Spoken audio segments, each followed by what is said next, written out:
So we have to determine the differentiability of this function f of x at the point where x equals 2. And the reason that 2 is important here, you can see in this part of the definition of the piecewise function.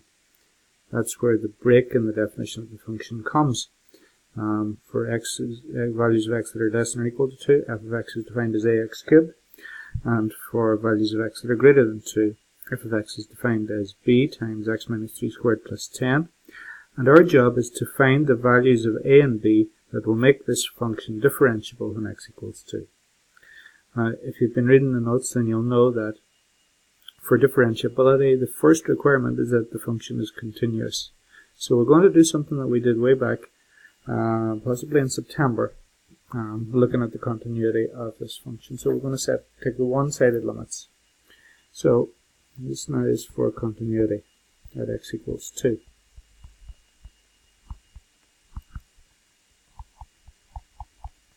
And for that, we're just going to take the one-sided limits.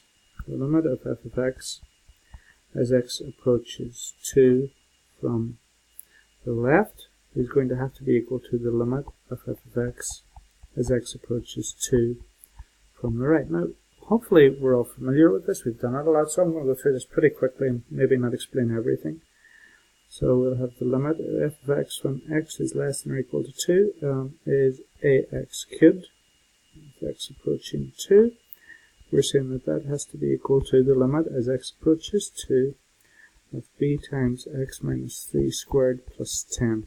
Okay, so substitute for x here, and you get a times 2 cubed is 8, so that's going to be 8a is equal to, and I've already done it here inadvertently, I should have had an x there, but if we put in the 2 now, it's going to be b times 2 minus 3 is minus 1 squared is minus 1, so it's just going to be minus 1 squared is 1, so 1 times b is just b plus 10.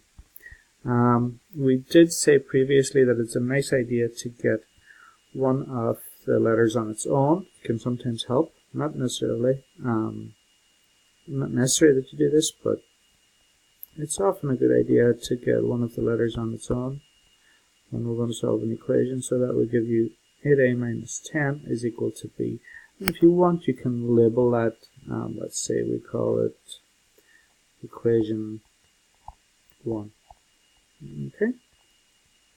Now, that's the requirement for continuity. Let's look at differentiability. Okay, so for differentiability, what we're going to do here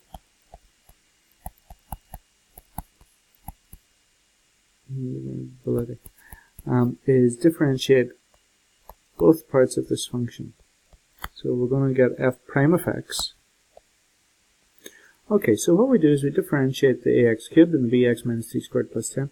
The x greater than or less than or equal to 2 and greater than 2, we keep those. We're not going to try and do any differentiation of those because they're not functions, they're just intervals. Okay, so initially we're going to have 3ax squared when x is less than or equal to 2.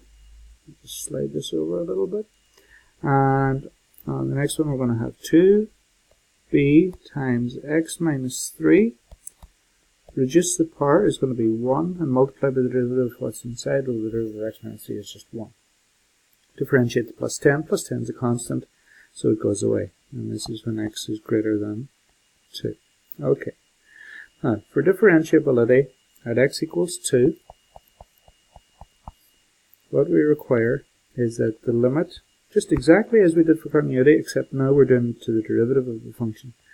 The limit of f prime of x as x approaches 2 from the right has to be equal to the limit of f prime of x as x approaches 2 from the left. Now it looks so similar that it's important to note what we're doing differently.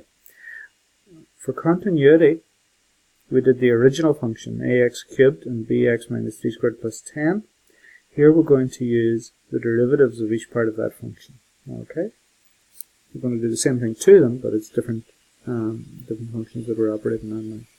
So that will be the limit of 3ax squared as x approaches 2 has to be the limit as x approaches 2 again of 2b times x minus 3. Right, just substitute for x like we did previously. That's going to give you 3a times 2 squared is equal to 2b times 2 minus 3. Or 2 squared is 4, the 3's are 12a is equal to 2 minus 3 is minus 1, so minus 2b. Or if we divide by negative 2, again that'll give us b on its own. Divided by negative 2, negative 6a is equal to b. Okay, and that's another equation, and again we've got one of the letters on its own. So we have a system of equations. Now there are any number of ways of solving systems of equations. You can solve them by graphing the lines, replacing a and b with x and y and graphing the lines. You can solve them by elimination, you can solve them by substitution. In this case, we've got b on its own in each case, so in each of the equations. So we can equate the two left-hand sides. If they're both equal to b, then we can say 8a minus 10 is equal to minus 6a. Now rearranging that, you're going to get 8a plus 6a is 14a is equal to 10. And therefore, a is equal to 10 over 14. And it's usual to write these in their simplest terms. So 10 over 14 can both be divided by 2. Will give you 5 over 7. Now, b, I guess you can use this one here, negative 6a is equal to b. So we know what a is now, it's minus 6 times 5 over 7 is equal to b. So it'll be minus 30 over 7 is equal to b. Now, if you bear with me just a second, I'll try and draw those for you. So just give me one moment. And let's close that. And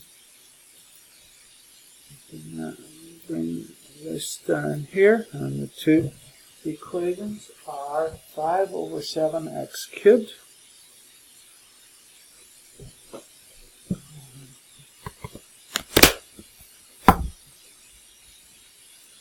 So 5 over 7 x cubed, and that is when x is less than or equal to 2.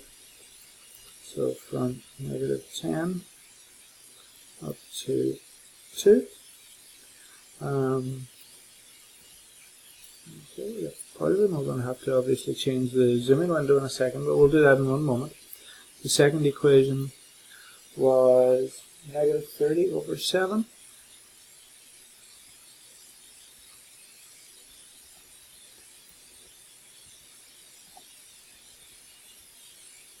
Times x minus 3 squared.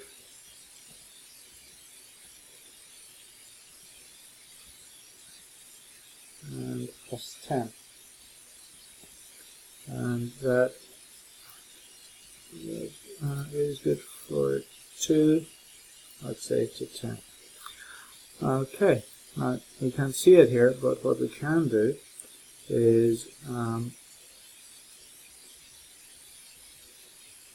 change the viewing window just a little bit, and you can see that here where the blue and the red melt, there's a nice smooth transition, and we can try and zoom in on that point, and you can see that the transition from blue to red, in other words the two different parts of the graph, is very, very smooth, and it's that smoothness, that straight lineness, remember local linearity, and that's what we're demonstrating here. The local linearity is associated with differentiability. Okay, so when something has a nice smooth line and no sharp breaks or cusps, corners, then we have differentiability. Okay, and I hope that explains it for you. Okay, thank you very much.